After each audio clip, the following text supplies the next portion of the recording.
What is up, ladies and gentlemen? It is your friendly neighborhood BJJ podcaster, RAF ESPARZA, coming to you with another great installment of the Bullpen, a joint venture between Inside BJJ and the Grappling Hour.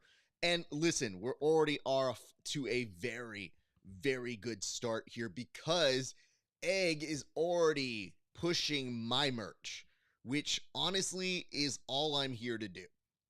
I don't know if you know this, but this talk show that we do, it's really an affront to have you guys just buy our merch. That's probably where we make all the money. But he's not wrong. You can get those at rafesparza.com/merch. Grappling Hour hoodies, they keep you warm. They help you compete. They make you win. Can't legally say that, but I do.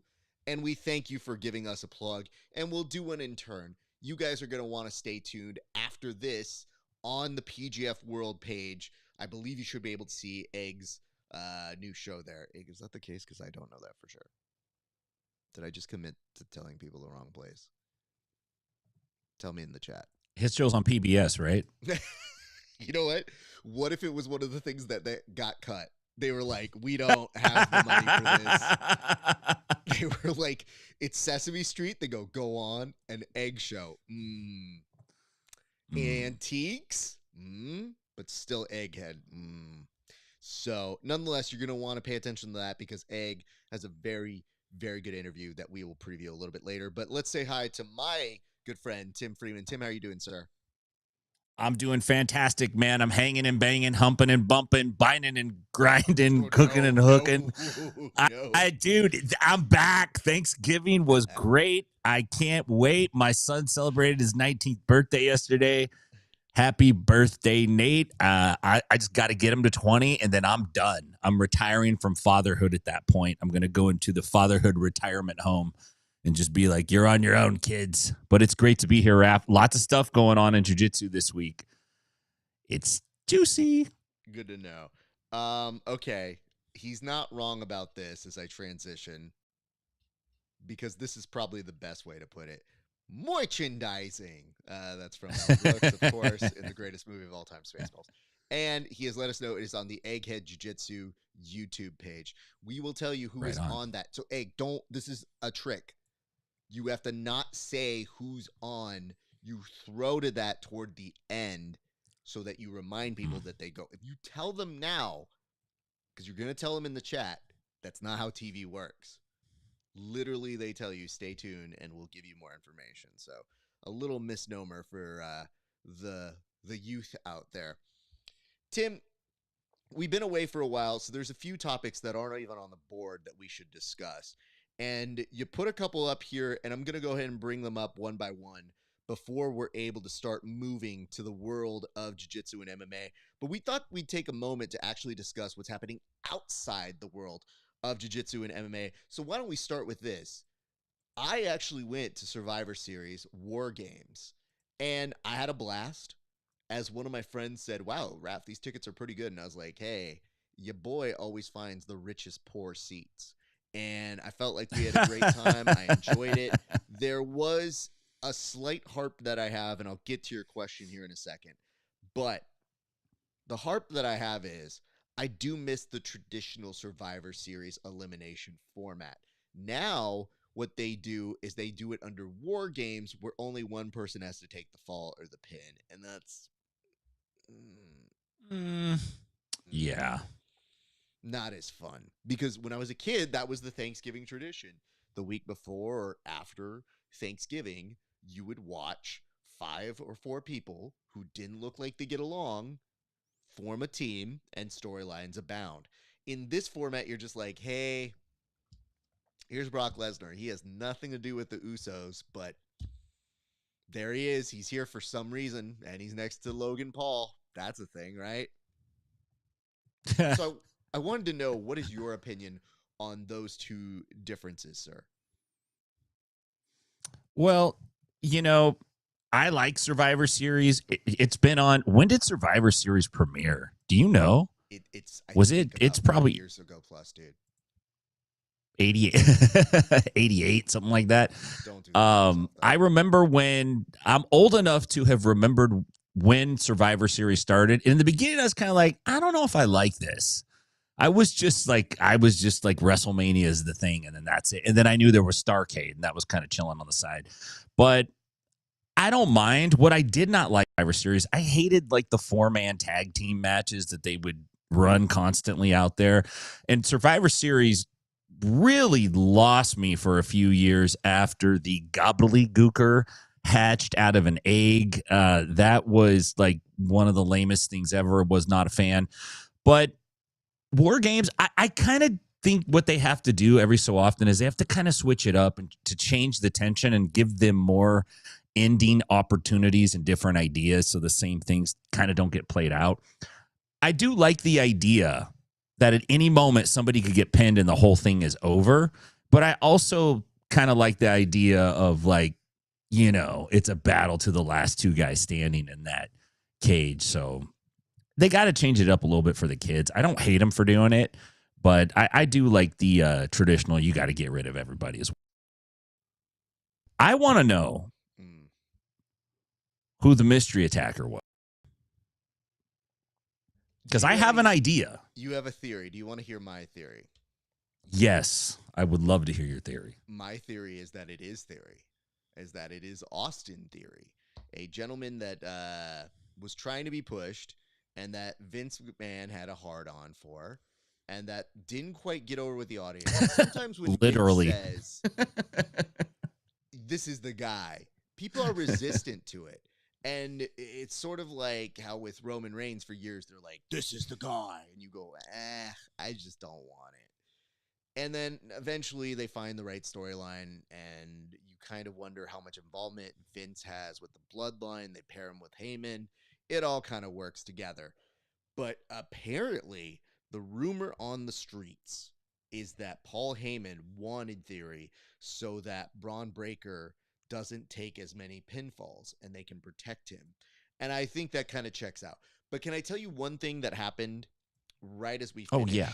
Please. We went to a bar, and Tim, I kid you not, I make friends everywhere. I have made friends at other WrestleManias that have become longtime friends of mine for now 15, 16 years. I don't know what it is, if that the talk show host in me never leaves, but we went to a pizza place. We're on a high top. It's me and 3 friends. The high top looks like it can fit about 6 people.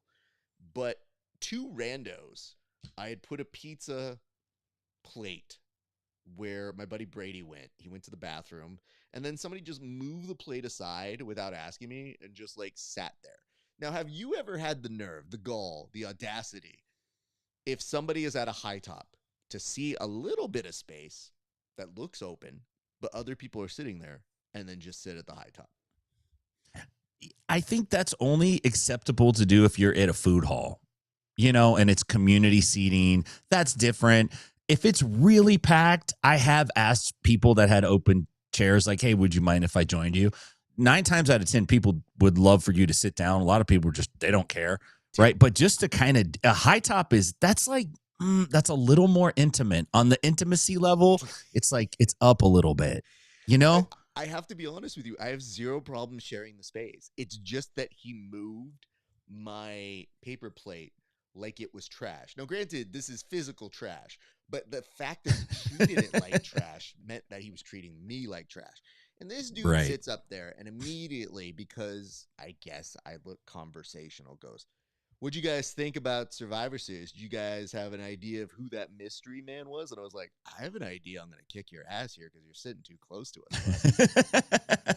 And I indulge it, and I start talking to him. Super nice guy. I just think it's like the slight cluelessness, blinders that happen, but he was very nice. And as we're going through different experiences of who we think it could be, what I noticed was I was saying, you know, the way that you guys are all trying to say you know the physical body parts of wrestlers is slightly concerning. Because everybody goes, couldn't be this guy. His quads aren't like that. And I'm like, you know what his quads look like? I think, wait, are you going to go home and look up how big the quads were on TV versus how that person is photographed elsewhere?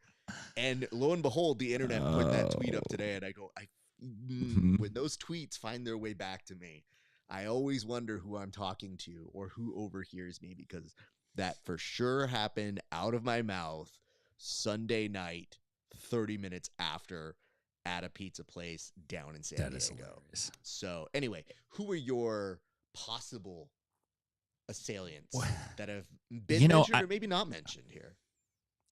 I watched it, and I watched the Michigan clip. I didn't watch WrestleMania. WrestleMania's at ESPN now, so you got to pay for it. Or Survivor Series. They changed the format up. But, and I'm not going to lie, Raf, I did do that thing where I kind of looked at the body type and I was like watching him climb up the cage, and then I rewound it and kind of watch it reversed. And I'm like, I don't, because somebody said, oh, that's Seth Rollins. And I'm like, Seth Rollins is like leaner than that. It's really because of grappling. I had 3 new guys sign up during the week, and one of them I was like eyeballing him across the room, and I'm like, hey man, how much you weigh? You about 190, somewhere around there? You 6'3"?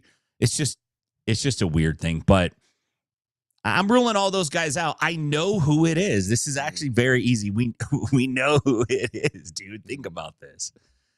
It's Dylan Dennis, dude. Listen, here's why. Hear me out. He only fights at events he's not invited to. He doesn't actually get fights, but he's always fighting. It has to be Dylan Dennis. He's got to be the guy. He does the run-in. And then I thought about it, and I thought, man, he actually might have a better run in the WWE or some pro wrestling organization, because he really kind of is a heel.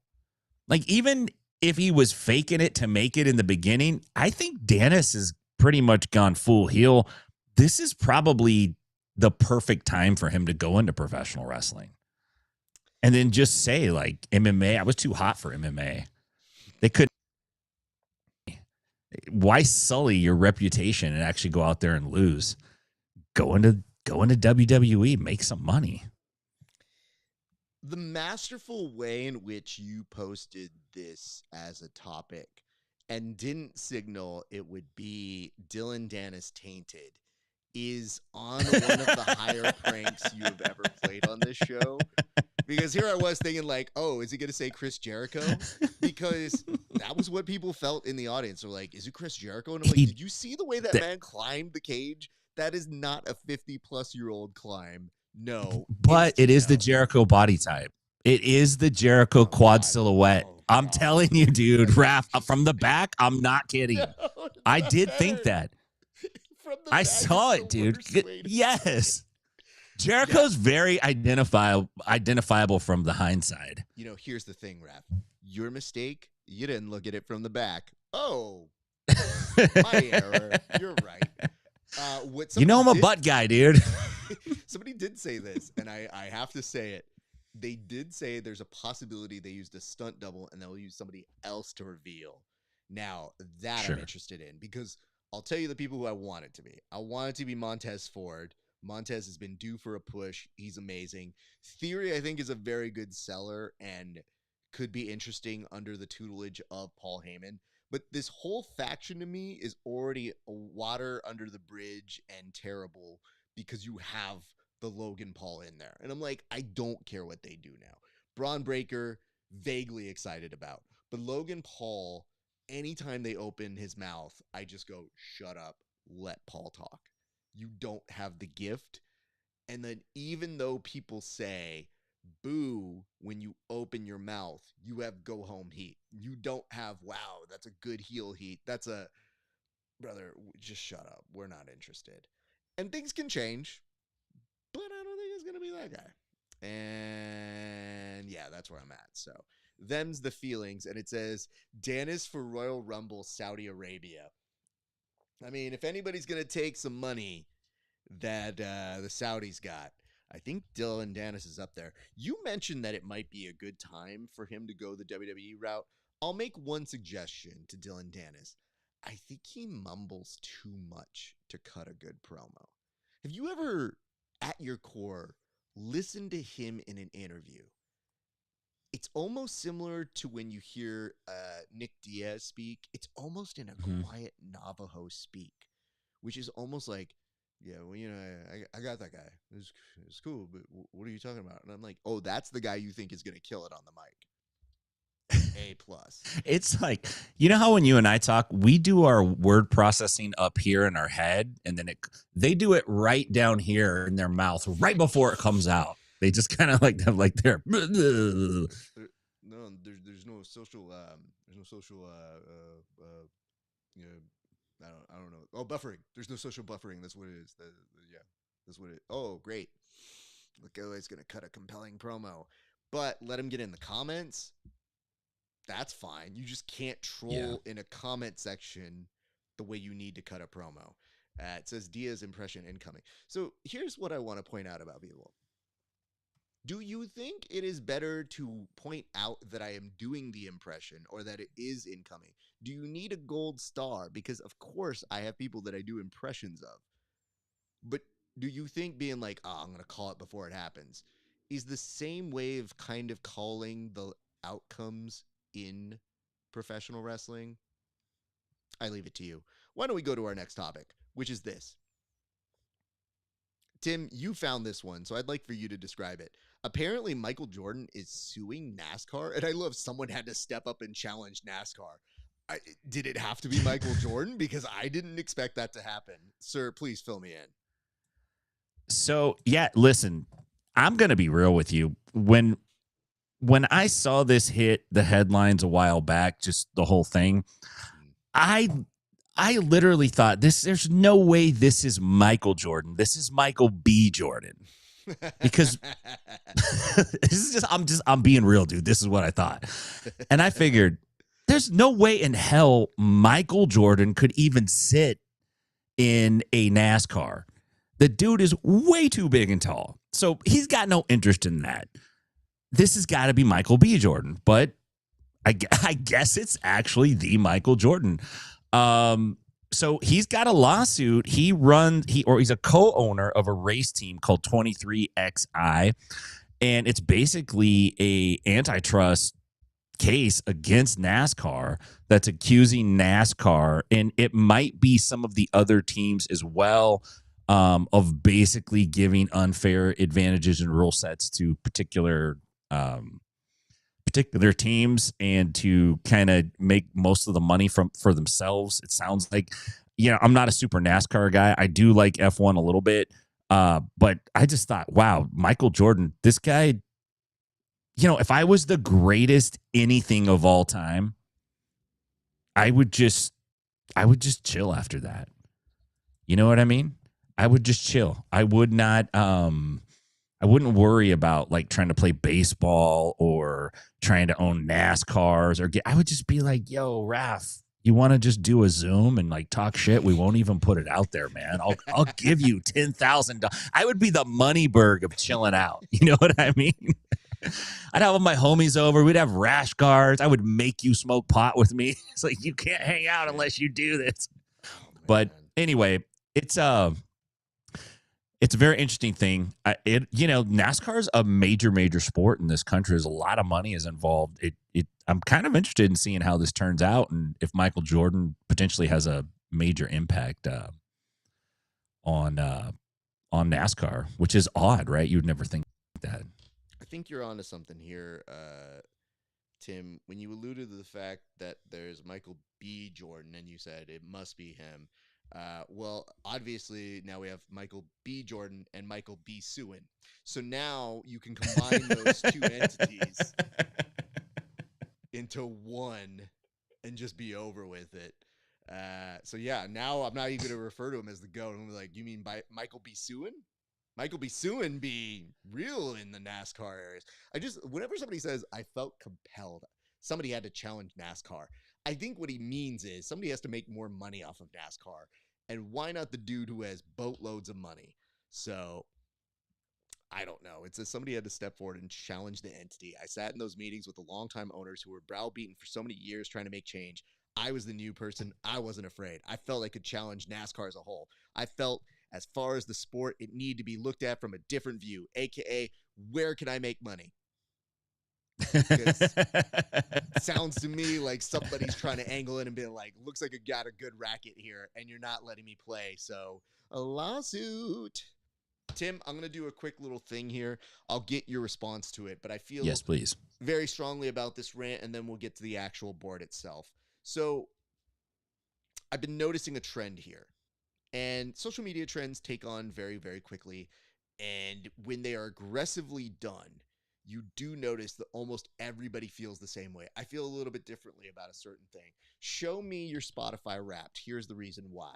I get that it is collectively a pain in the ass to look at people's Spotify list. It might be cringe. It might not be something that you want to do. But now you're literally just complaining about the inconvenience of forwarding. You can't even be bothered to use your thumb to move to the next story. You have to bitch about the fact that other people are posting their musical selections. And here's what I want to tell you. I want them. I like music a lot. I love knowing what people do. I've made mixed CDs in the past for people that were pitch perfect because I tailor them to the person's experience of what they want to hear. But more than that intel, I want to know what terrible taste you have in music so that I can judge you accordingly. If you have good taste, I feel you are competent of better decisions. If I see country music in your Spotify Wrapped, very questionable taste and judgment. I believe the more intel that you can have, the better. I understand it makes for a good meme, and that you might say something like, oh, everybody will show their Spotify playlist. Okay, cool. Yeah, they might, dude. But you can bypass that very quickly. What you can't bypass is free knowledge. And if we're speaking bluntly, if I know their top artist, it gives me one of the security questions that might get me past one of their firewalls. So just think out loud here, people. There's a lot of data you could be getting for free in a world where data can be sold. And since jiu-jitsu's not going to make us money, I will gladly sell your data. Just kidding, I won't. But if it is profitable, apparently crime is legal in the Trump administration, so why not? Anyway, Tim, your thoughts. Well, as the Jay-Z once said, I can't quit crime because crime still pays. So, that's just where it's at, man. Fair. That is fair. All right, let's get to this board. Guys, I know you're excited about this. We are too.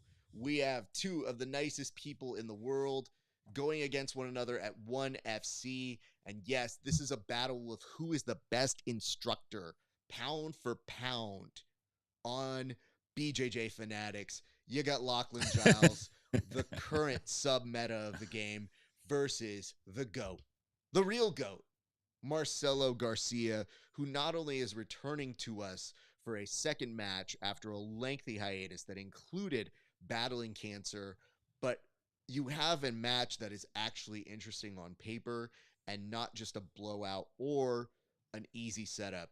Tim, what do you think we can expect from this match tonight on 1FC? Man, usually when we say Mr. Nice Guy, we mean it derogatory, but sure. I really mean it for real. These guys actually, I've never heard anyone say anything negative about Marcelo ever. Not in public and not in private. Lachlan, I don't know Lachlan very well, but he seems like a nice guy. Every interaction I've ever seen people have with him, he seems like a decent dude. There's not a lot of beef on him, but who knows? But these guys seem like good human beings. They're both great at jiu-jitsu. You have Marcelo Garcia, who basically ran the 2000s. This guy is so good, and his fingerprint is so deep on no-gi jiu-jitsu. There's so much of it that we do right now that was all stuff that Marcelo was innovating and working on and doing that we just hadn't seen before. So you have Marcelo battles cancer, comes back, and now he's taking on, Mr. K guard himself, Lachlan Giles. And Lachlan had a huge coming out party, right? When he showed up at ADCC and went on a giant run like that. Really, he wasn't unknown, but he was like not that known. Nobody was expecting that out of him. So you have two guys that are master technicians. Obviously, Marcelo is quite a few years the senior to Lachlan. And I don't know how Marcelo's going to do with all of the leg entanglements and the expertise that Lachlan has at those entanglements. It's just not like a dude who also does leg locks. You're talking about a guy who can submit the best in the world with them. And I don't know if Marcelo's faced that at that level enough. And that sounds like hubris coming from me, but he was so actively competing in a time when the leg lock game just wasn't as developed as it is now. And you just didn't see the same looks and the same things. It doesn't mean that Marcelo's not a great jiu-jitsu guy. I wouldn't be surprised at all if he won. But I think I wouldn't be surprised either if Lachlan caught him in some kind of entanglement and got the tap that way. It's going to be a great match, though. Tim, I can't tell which version of this I want. The pro wrestling fan in me says that Marcelo has to go out on his back and pay it forward so that Lachlan can be the new anointed king. Having said that, Marcelo's gone through cancer, dude. Like, I want to see the GOAT continue to be the guy that we all owe a great deal of our interest and our expectation of what the sport can be. Because I think the other thing that the young generation has only heard, but maybe they haven't studied enough, is Marcelo matches were very exciting. And part of it is the size differences, but just his approach. He didn't have stall jitsu. He was very active continuously. So you take that into somebody who says, hey, if I'm going to go out there, I want to have something fun. And as we all get older, it's harder to be always interesting and move fast. But he's got another very game tactician in Lachlan Giles, where even a slow match between those two is a very compelling game of chess that you want to watch. So kudos to 1FC for putting this one together. What I did notice, though, was I'm not sure how trained Lachlan is at taking photos. I saw some video of him behind the scenes taking orders like Austin Powers is behind a camera and being very nervous to be like, you want me to put my head down like this? And I realized, you know what we need to do? I need to create a DVD on how to systematically have a photo taken of you.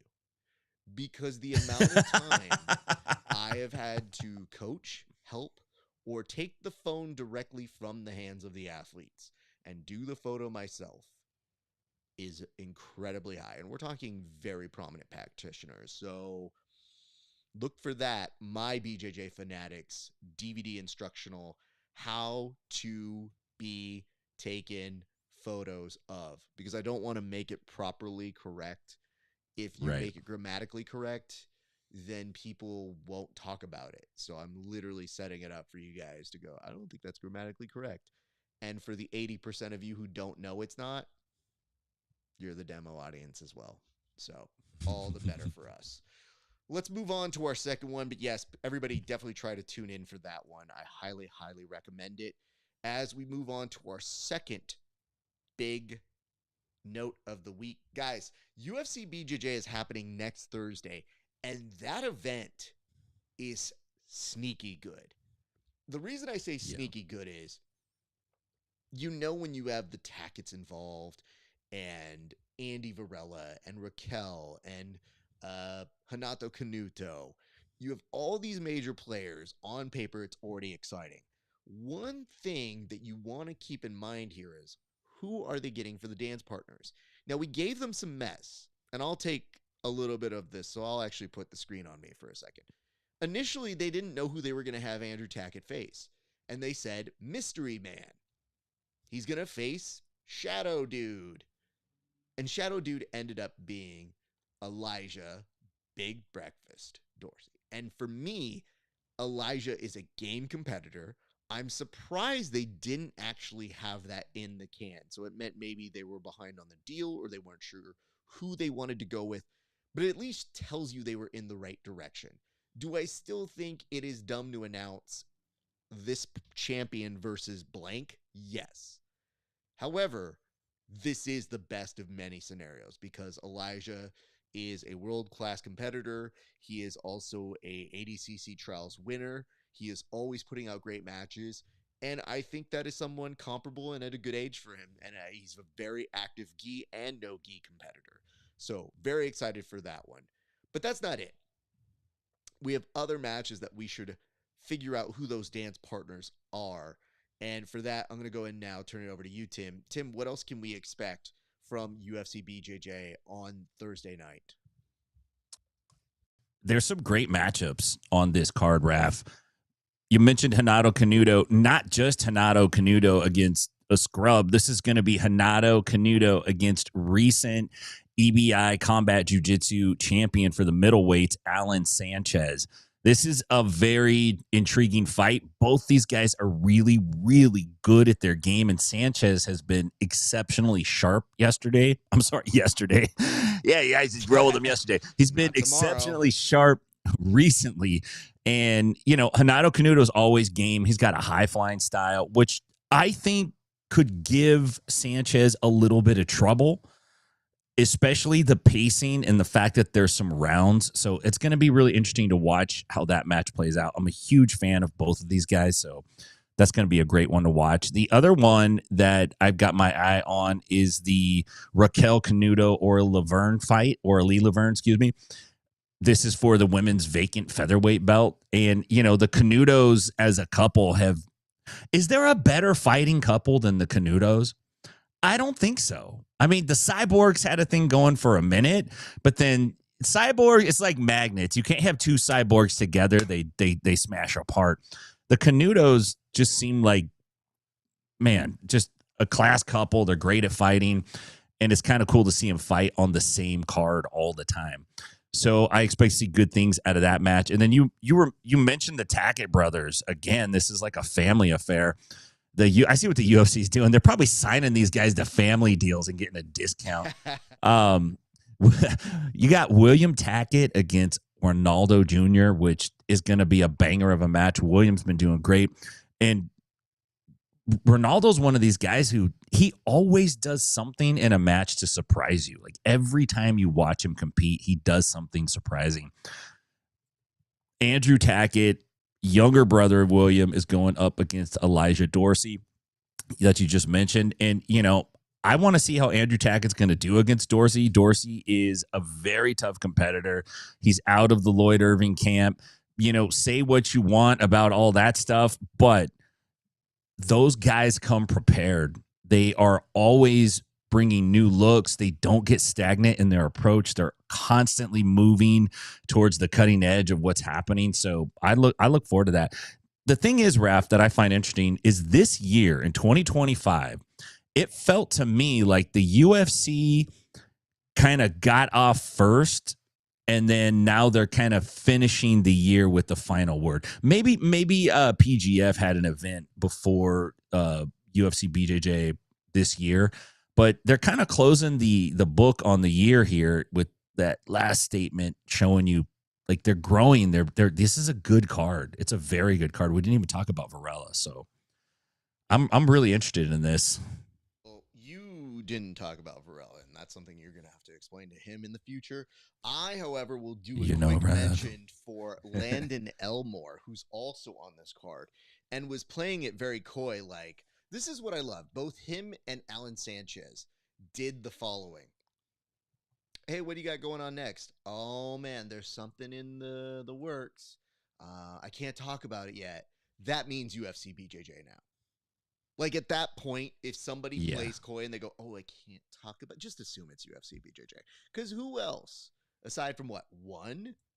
What are you talking about? One wants you to tell people, like, hey, we're in talks with one, because they could use some extra help. Yeah. To get more divisions going. Who's number one? I think you can almost guess who most of those people are at this point. So, yeah, if people say, like, ooh, I wish I could talk about it, just at this point, assume it's the UFC BJJ.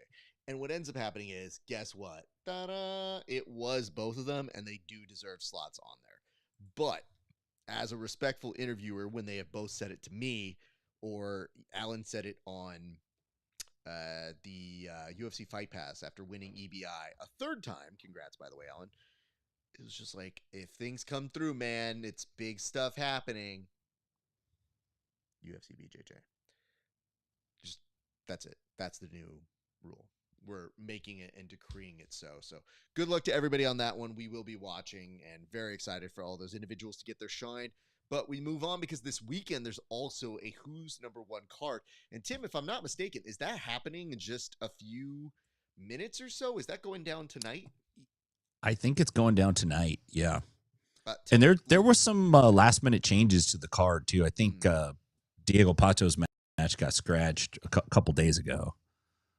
But yeah, man, it's going down tonight. This is Pena versus Luke Griffith for the heavyweight belt. I know we kind of talked about that before. You got Helena Crevar, Julia Boscher for the WNO featherweight title. Helena's just continuing to win and do well, so props to her. And then I really like this. You got Shanji Hibero coming back and fighting against Faris. I'm sorry, I'm going to botch the last name there, light heavyweight. Paige Yvette's on the card. So it's, Chris Wojcik, Oliver Taza. Pretty good card going down tonight. So I would check it out. I like that Who's Number One is kind of keeping the fire going.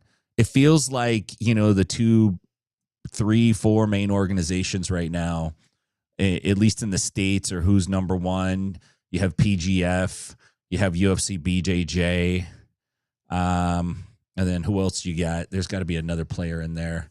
But, I think it's good for jiu-jitsu. I just don't know where it's all going to shake out. But as long as these guys are getting paid and getting contracts and the money's starting to flow, it's progress. It is. And I'm happy because there are some good folks in there. And even though that match got killed at the very last second, I think it was the Corbe match. Yeah, that's right. It is nice to see Oliver Taza and Chris Wojcik were available because those are two pretty good individuals. So getting them on the card is so exciting that Tim has to leave. Tim legitimately was so excited about that match. He got kicked off the call. He was like, let me put in my order right now to Flow Grappling to make sure I am watching that. So Tim, welcome back, sir.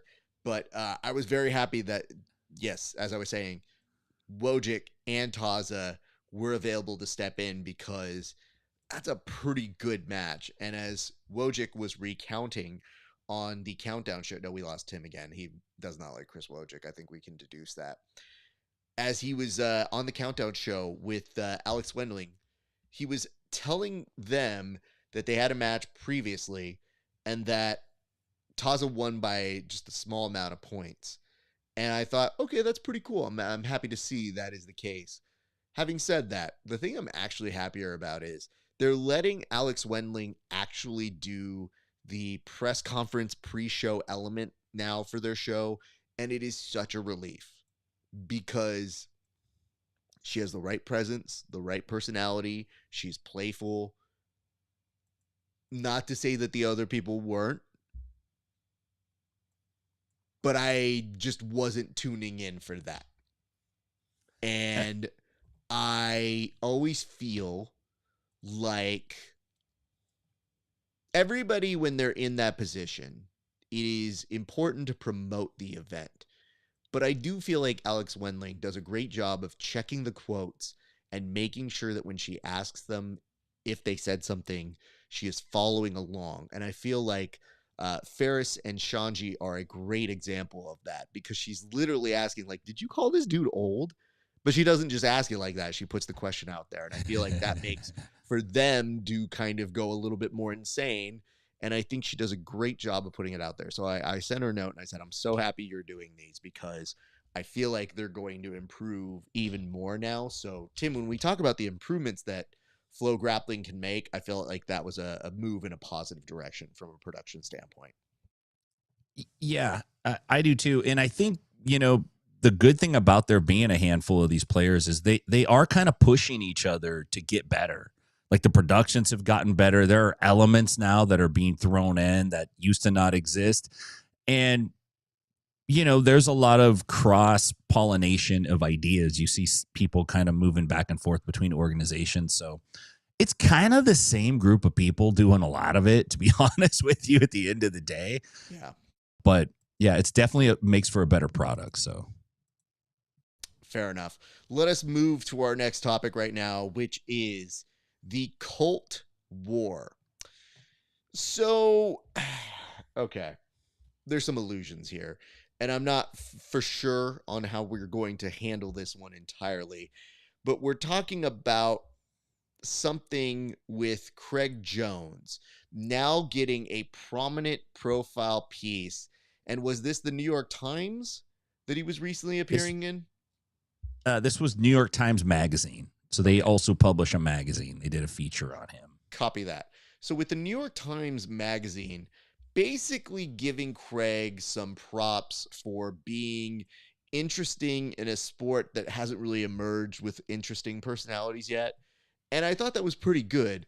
But really, what it felt like was a profile piece on somebody having a victory lap year against his biggest rival in the sport, which was Gordon Ryan. Because so much of this was saying Gordon Ryan does this, but Craig Jones is better at this.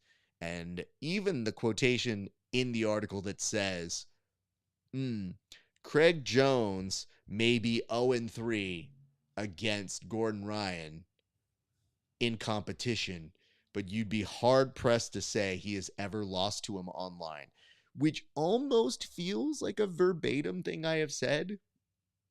But I digress. That sounds like every episode of the Bullpen right there. You know what? Listen, dude. Like the people in the pizza place that just hear me and make a tweet out of it, you're welcome, world. But having said that, I think it's visible enough that everybody can see that. Tim, tell us the thoughts and what we gained in knowledge from that. And what does that mean for future people maybe being profiled in the sport in an incredibly different and creative way? You know, I'm not sure exactly what it means yet. I've been thinking a lot about it. This writer, his name is Adrian Nathan West. This article was published about a week ago. And it's a good article, and it was fun to read. If you're kind of following this already, there's in your jiu-jitsu head, there's not going to be anything in here that you are. In fact, you're going to know a lot more juice than what was in this. But I did enjoy it. It does, like RAF, you're right. It does basically say, Craig doesn't have that great of a record against this rival, but he smokes him out in the people's court.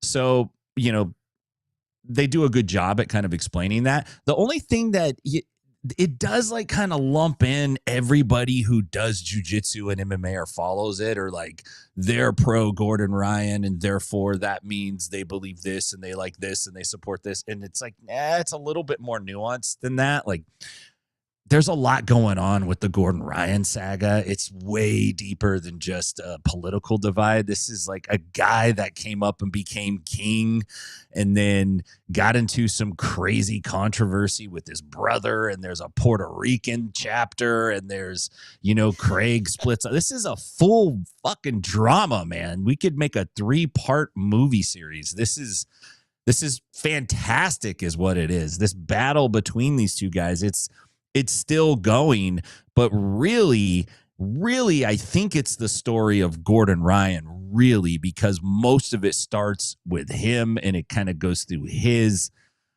metamorphosis, I guess you could say. Not this article, but this whole overall story. But I thought it was good.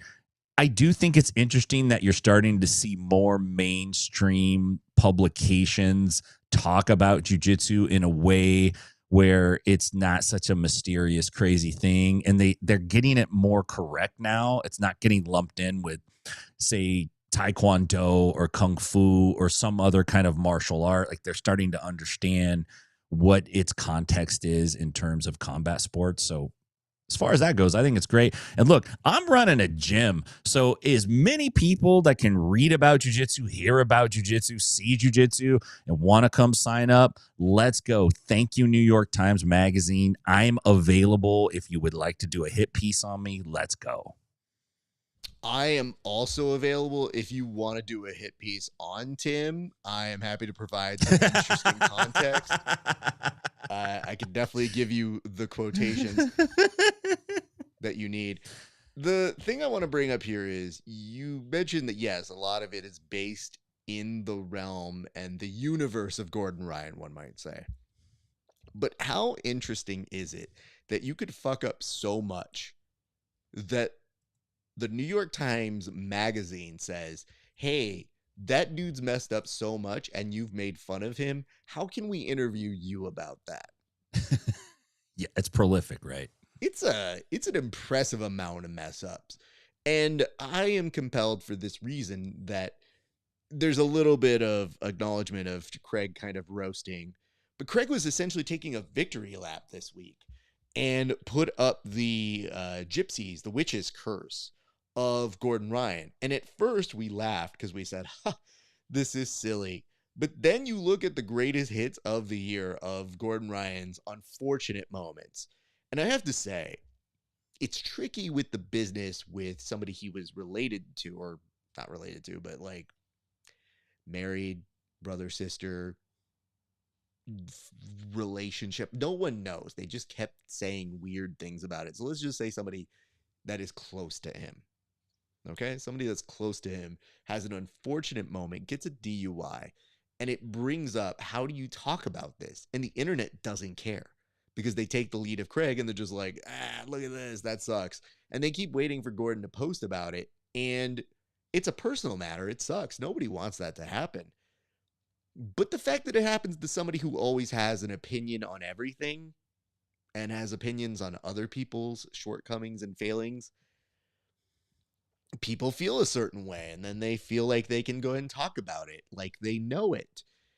And yet here's Craig Jones posting a video of that gypsy curse, and yet none of that was as bad. Not even the toehold not working out. That's just unfortunate business. Nothing, in my opinion, was worse than the footage of Gordon being held hostage by Moneyberg. Because here we talk about somebody who's bragging about all the money he's making, essentially on his own. And I think he knows to go up even more in wealth, you have to combine with somebody else who has money.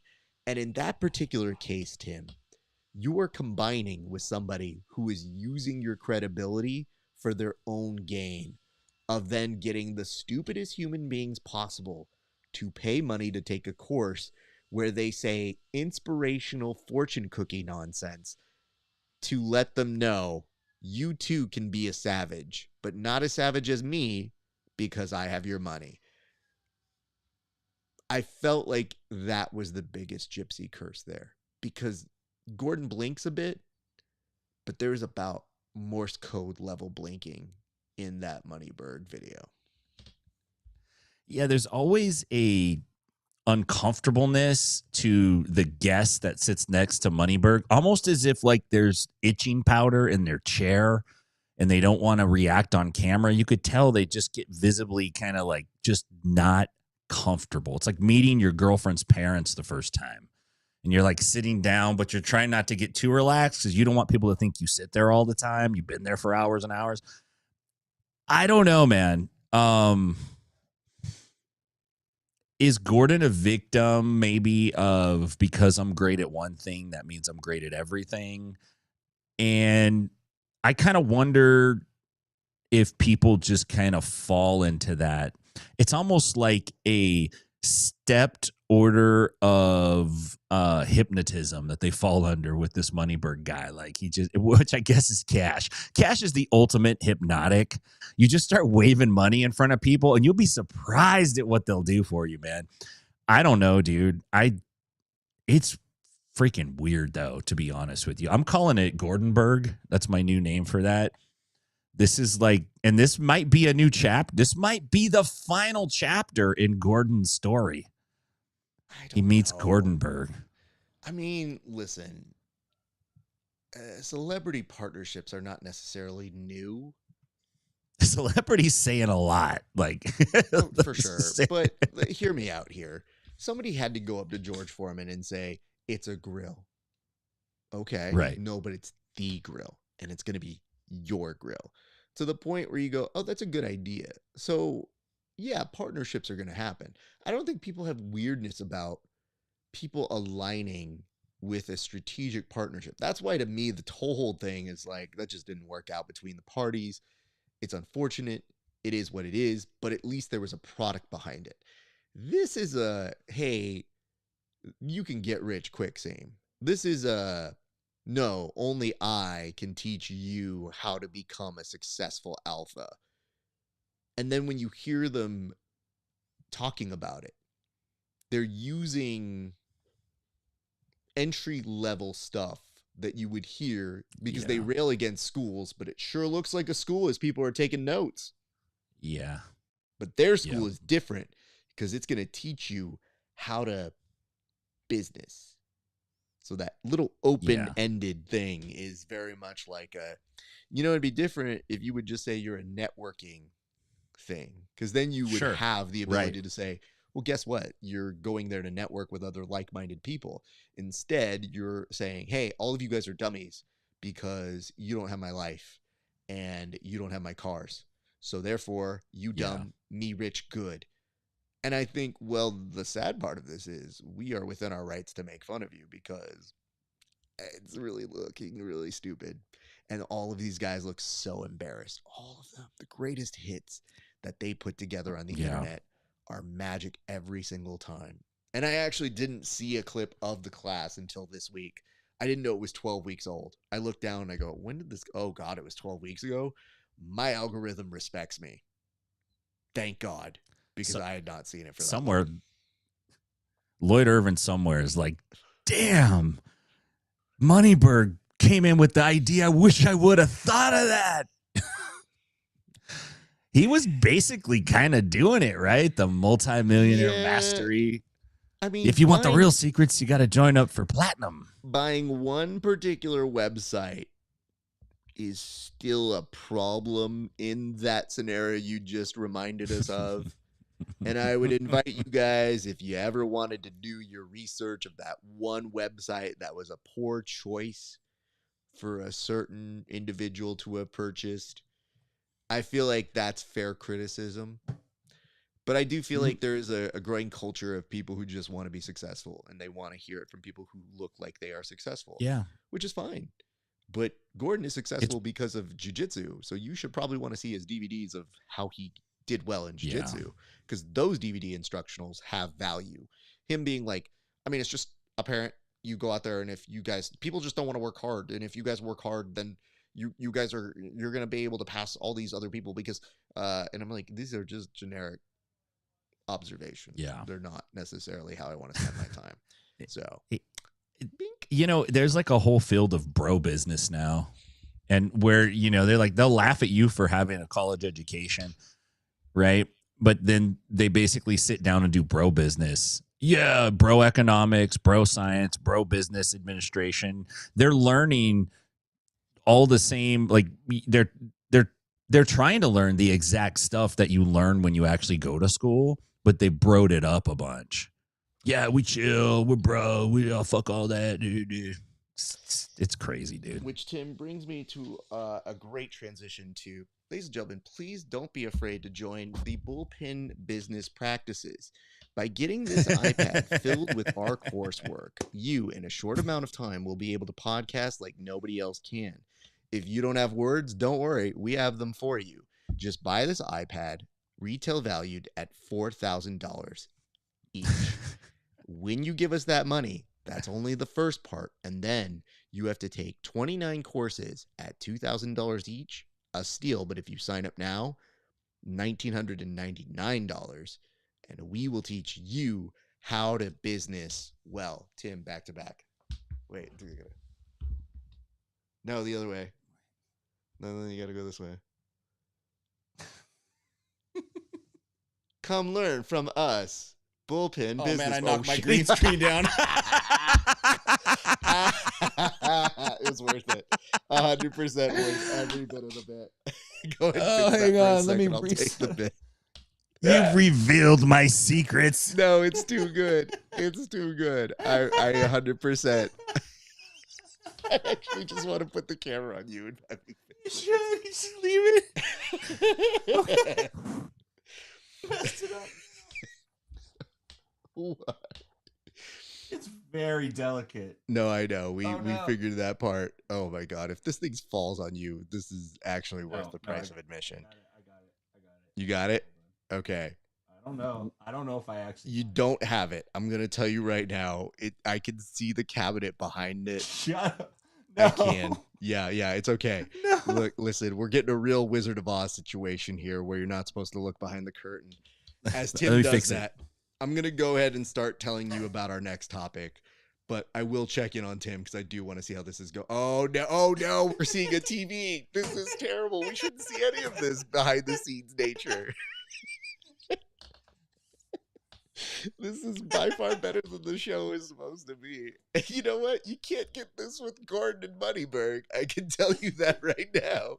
You can only get this at Bullpen Business. That's Bullpen Business. You can find it at 1-800-BULLPEN. Kind of works. Woo! I'm telling you, this is Jack, dude. If I sneeze wrong, this thing's coming down on me again. That's magic. This is the best show we've ever done. What are you talking about? Oh my God, this is even better. I didn't know we had a review here, but this is how you know. Egghead, you've been brought in as a top member of the pyramid. Egghead Jiu-Jitsu was a beta tester, and I can tell you the Bullpen courses made me the podcaster I am today. That's right. Yep, undeniable. And you can too. So that's what we're going to do. Woo! My God. That was worth every bit of derailed chaos. Okay. Tim, I'm going to put the camera on you. Why did a white belt bite his own arm at a recent competition, sir? Tactics, man. I mean, at first I was detested. I was like, I read the byline and I didn't pick up on it. It's so ludicrous. I thought, oh no, there's another bite. There's like another biter. And so, you know, I'm like, here we go. It's the Moonraker segment all over again. We just had a bite segment. Like, I don't know, 3 weeks ago, we had a bite segment. I'm like, is this an epidemic? Like, what's going on in the jiu-jitsu world? But this is actually a lot more clever than that. So there was a tournament, a couple white belts getting at it, and Davi Garros was the competitor who won. He was ahead 7-0. There was about 30 seconds left on the match. The opponent kind of like yelps out a little bit. You can't exactly see what he says, but the ref stops, and then the ref looks at his opponent's wrist, and he sees a bite mark, and the ref stops the match. Now, Davi has no idea what's going on. He's just like thinks he, and then the ref shows the DQ sign, raises the other guy's hand, and Davi was, you know, understandably upset. It turns out his competitor, under attack on purpose, bit his own wrist and then showed it to the ref and said he bit me and got him DQ'd. Now, as a professional wrestling fan, this is one of the most brilliant tactics I think I have ever heard of in the jiu-jitsu world. This is smarter than biting somebody. Bite yourself. It won't even hurt. You won't hurt yourself. If you purposely bite yourself, you won't hurt yourself, but you get the same results. You get the teeth marks. Unfortunately, all this was on camera, directly in front of this camera, and kid ended up apologizing, admitted that he lied, came out and made an apology. So look, if he's my white belt, I'm like, bro, I respect your hustle. I get what you're doing. Let's change the tactic up a little bit, but I'm not mad about it like I probably should be. So I'm glad that Brian got to this at the exact same moment. Oh, this is peak Eddie Guerrero moment. Like, in case you don't know how I coach, and I'll tell a lot about myself when I say how I coach. I would in public tell my student, how dare you? Don't ever do that. In private, I will 100% be like, that was so dope. I'm so proud of you. Yeah. But I'm going to give them hell for one reason. He admitted he did it, which you don't do. You don't do. Eddie Guerrero didn't go, nah, you got me. It was my steel chair. No, he 100% was like, genius. Genius. That's a true artist. This child, this white belt, I hope in time you are able to make the corrections that you need to make, which is stick to the bit. Commit to it. If you go out of your way to bite and then you reveal you did it, you do that a week later. But you get that $2 plastic medal. And as a recurring theme, you get a photo of that plastic medal that you won, and you bite that. And then you do a wink at the audience to be like, see what I got? That's branding. Yeah, and then you exactly. release rash guards where you bite something. And I think it just sells itself. And these are practices that you will learn at Bullpen Business. Bullpen Business is the only place you need to go to learn how to cheat the system. Hey, you want to do it by the book? This is a book. Buy that too. Bullpen Practices.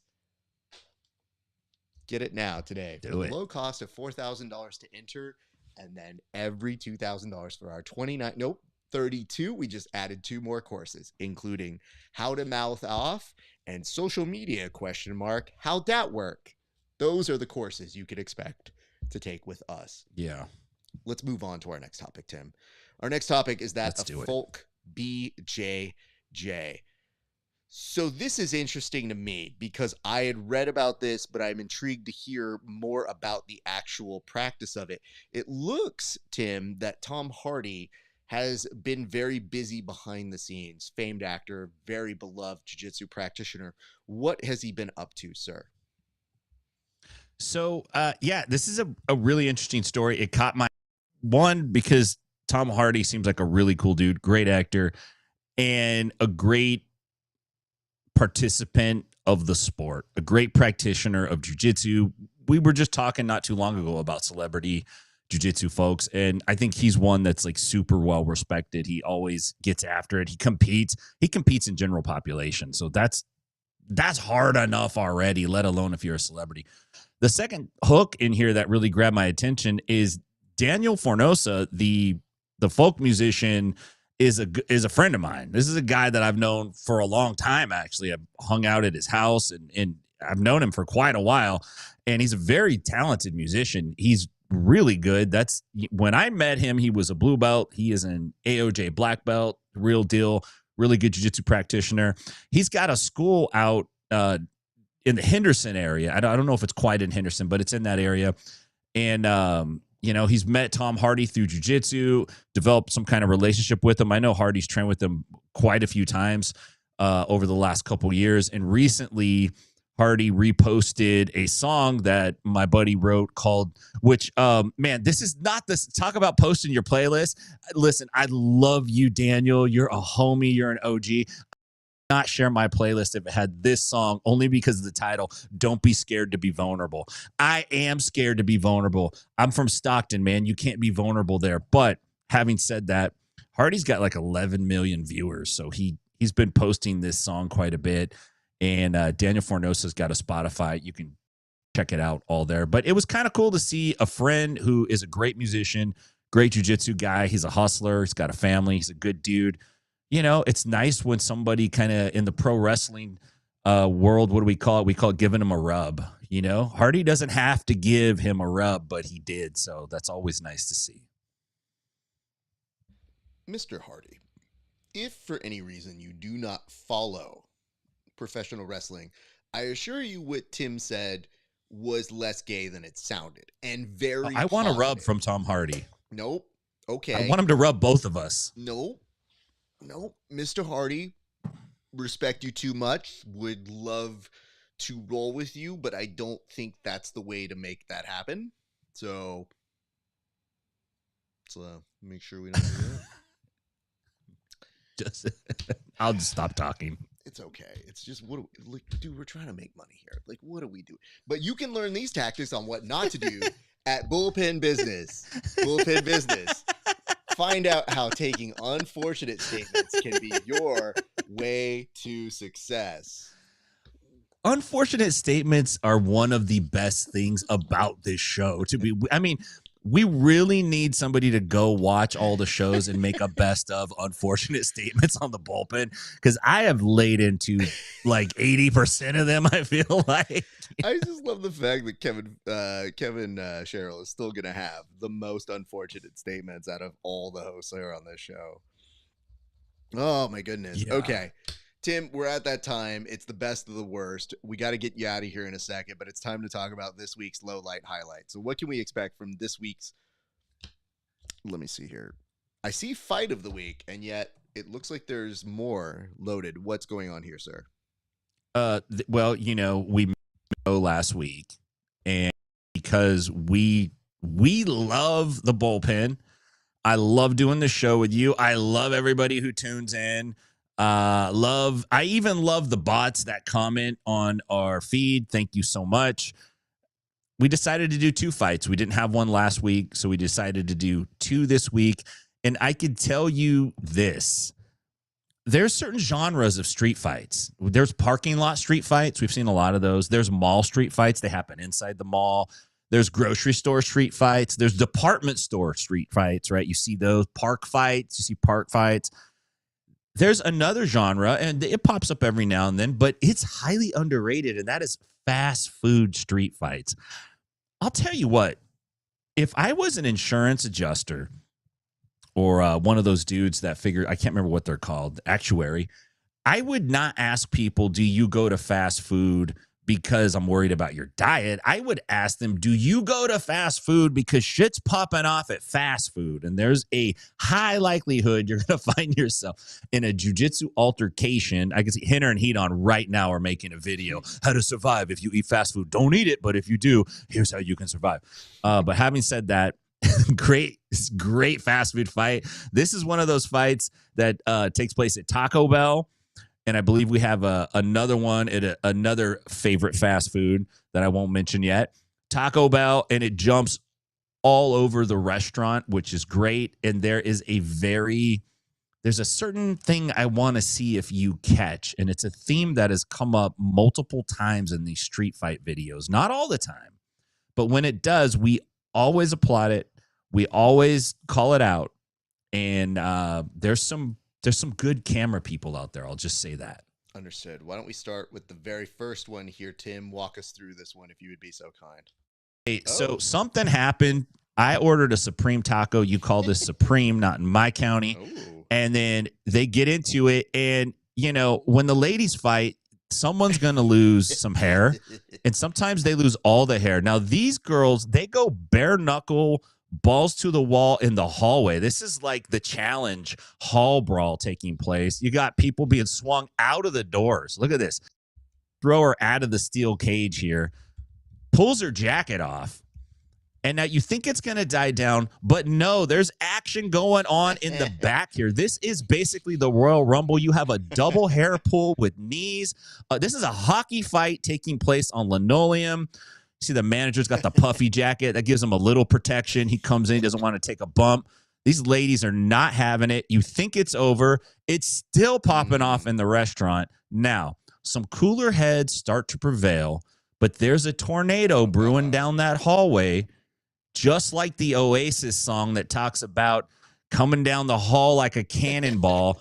Ultimately, this hall brawl is going to find itself back into the main dining room. Just wait for it. And here it comes. This is like them trying to run a politician out after an assassination attempt. And then hit money shot right at the end. Wow. The lone flip-flop. So let me go here. I'm going to do mine very quickly on this one, Tim. A lot of good highlights here. But let's start off with this. First and foremost, if you are throwing some kind of electronics at somebody, ask yourself what the retail value is, but that's literally, it looks like the cash where you bump your card on. So it's like, oh, are you ready to go ahead and insert your card? It's like, no, I'm going to throw at you, bitch. So then they start rounding up. And I think this is a brave crew. This is why you should raise the low minimum wage up. Like, this fight alone should be played in Congress. Now, here's where I start enjoying things. She's hitting something like it's a drum beat. Like, look at her. It's got a rhythm to it. It's amazing. Meanwhile, Tim, look at the stance here. This is the best. Yeah. If she winds up like a cartoon, like then you know that you're in for something great. This is what I love, is they start chasing after them. Like, hey, you don't have the bathroom code. That's only for paying customers. No. Little Kim here gets ducked down. It's not looking very good for her. She gets whipped into the door, and I love that as a stalling tactic. But let's talk a little bit right here, Tim, about the use of grips. I'm trying to teach my students about the importance of grips. look at this gi grip that controls your opponent. And then look here. These are the loosest grips I've ever seen in my life. I do not understand how this is controlling anybody with this. It's prim and proper, and it looks like she's just doing the motions. Lots of hard blows. Was that a weave on the floor? You know, I believe it is pronounced weave. So it's a weave grip. It's a weave grip. Oh my goodness. The grips on this, the pistol grip on the braids are a lot. As you mentioned, I think this is that dude who hosts the show on the internet. It's that dude who does all the skits. Good for him. And yeah, he makes his way around. Everybody's thinking, man, this is over. But this, Tim, if anything, I think this is a good infomercial just to kind of make a big point here. You think that you're going to solve all the problems with electronic ordering? You won't. Look, they thought you could go there and order on this electronic ordering machine. If anything, it might be evidence that more problems will happen. So I feel like you guys can see these things happen.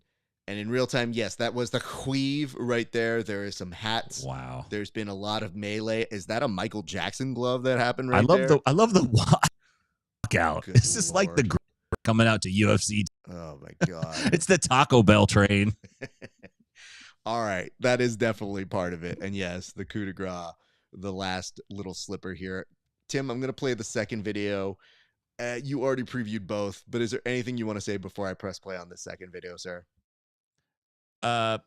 This is at 1 billion served, maybe even more. Look, we're coming up. We're not in the billions yet, but Mickey D's is coming up on the hundreds of thousands of ass whoopings served.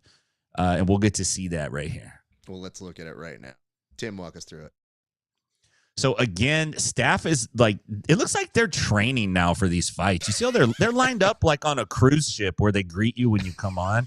They're like doing the walkout. I don't know what was up with the little kid run. It's like an omen in a bad movie. He runs to the front, and now there's like a beat down going on in pickup lane 1 right here. It's magical. This guy just fries, That's all. I want to say a big thanks to our friend, Stephen Briggs, for sending that. Stephen is the homie, a comedian. If you don't know him, get to know him. He's very funny. He's a big martial arts fan, and I saw this and I said, hey brother, can I borrow this? He's like, oh, absolutely, I expect it. But let's look at this one more time. It's short, but there's a lot of stuff that's happening here. Okay, everybody's surveying and recognizing something's about to go down. You don't just wear a vest and make your way to the door without something going down here, Tim. But this is when you know the tides are shifting. This young man, look at him. Oh, yeah. He cheeses it, and he's never been happier to be a part of a brawl that he's not even going to remotely stay for. Look at him. He's so happy. Out. Look at him. You get out of there with your freaking orange juice boba, bro. Thank you very much for that. I love the trail out, because as you trail out, you realize, oh, people are on the ground. That's not great. And people are trying to increase the pace. But can I bring up something here? If they tell you to go to station number 3 and park there, are you doing it here? Because I feel like if they say, hey, we'll bring your meal right out, we just need a second, go to parking station 3, I'd be like, you know what, keep the meal. I'm going to go to Wendy's right now. I think I'm in a good spot. So that is it. Timothy J. Freeman, tell the people where they can find you, sir. Tell the people where they can come train with you and all of that good jazz. At Inside BJJ on your favorite social media platforms. You can find me here every week with my good partner, RAF. It was great to do this today with you. If you're out in Nashville, come see me at 10th Planet Nashville. And if you are in Stockton, go see my homies out there in Stockton. Much love to the city of Stockton. A lot of bad stuff happening out there, but I still love those people very much. RAF, it's great to see you, man. Good stuff as always. Sometimes I get so excited I can't contain myself, and I forget that we're doing a show, and I just feel like we're talking, So I do apologize for that, but not that an apology, just like a slight apology, just like a tiny one.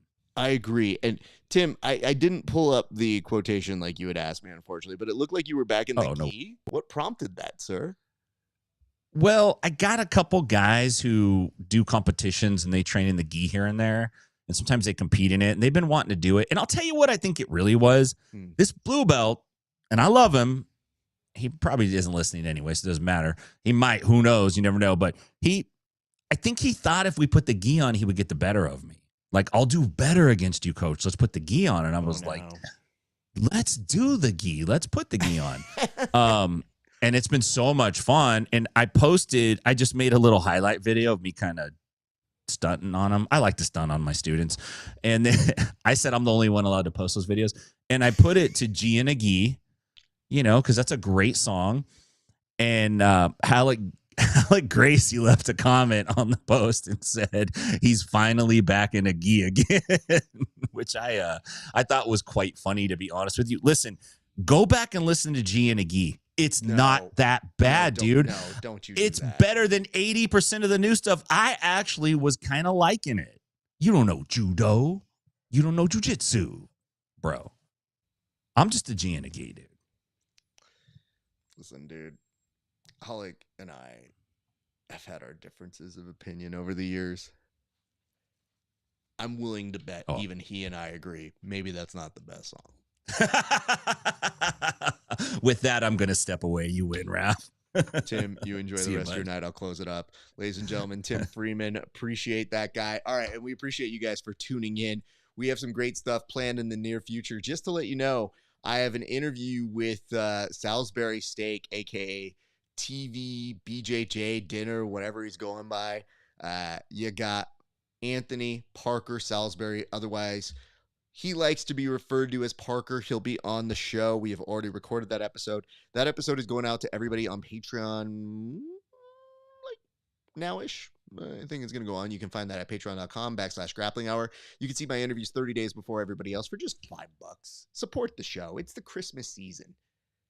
Enjoy this show, pay for this show. That's a good way to show your boy RAF ESPARZA you got some love. So do that. Make sure to go to rafesparza.com/merch. Get you some Grappling Hour merch, some Grappling Hour t-shirts, hoodies, tanks, whatever it is you feel like getting to support the show. It means a lot to me. Thank you very much. And it goes directly back into the show, every cent. You can also check us out at Patreon. You can check us out at Discord, and at Discord it's Grappling Hour. Go there, like, comment, and subscribe if you haven't and you watched all the way through. It doesn't make any sense. And a big note here, everybody. I want to tell everybody this. So Egg has spun off his own show, and I'm so excited that he is doing it. It is Egghead Jiu-Jitsu. You can find it on YouTube. Please go support him. He is a big friend of the show, and I've just started seeing clips go up. But at 5 p.m., a.k.a. in 20 minutes at Egghead Jiu-Jitsu, you will be able to see Lauren Barone, who is part of the owner of the Philly Phenoms, who's going to be giving her direction on where she sees that team going in the near future, among other topics with Egg. That is going to be a great idea to start getting the philosophy behind that team, because you got the New Hope Kings, you got the Alabama Twisters, and we're starting to see more and more people emerging as players in the world of the PGF, which then officially kicks off in February. They will have their draft in February, and before you know it, it's March, and we're back in season, and before you know it, it's April, and we're doing the playoffs. So the action is about to kick off very shortly. You guys want to hear all these interviews. You want to hear Salisbury Steak himself, Parker, talking us through his wins at the very first PGF qualifier at the 175 division, and he is only the first to be announced. And he doesn't say who's coming, but he's teasing you might see some familiar faces in the PGF world. So that is all we can say. And I'm very, very excited to have you do this. Look, this is how committed Egg is. He says, had to prep my show while still watching yours. My friend, you are preaching to the choir here. And it says, Evan Stapler's version of a lot is way better. Thank you. TV dinner, BJJ. And yes, go check that out. That's going to be happening in 18 minutes. So If you want to take a short break, go find your way over to him. And you should probably like and subscribe his stuff too, because he'll have updates throughout the years that will help you make better decisions. Questionably better decisions. Informed, we can say that. I think that's an accurate thing. I have to be careful because our lawyers might come after me on that. I'm like, no, you can't say legally. If you say this, he's accountable for your fantasy team sucking. End of the world. Sports betting. It's a thing. Anyway, go check him out. That should be a very fun interview. I will definitely be checking it out. If not today, a little bit later, but I'm going to try and tune in for a little bit before I head on out today.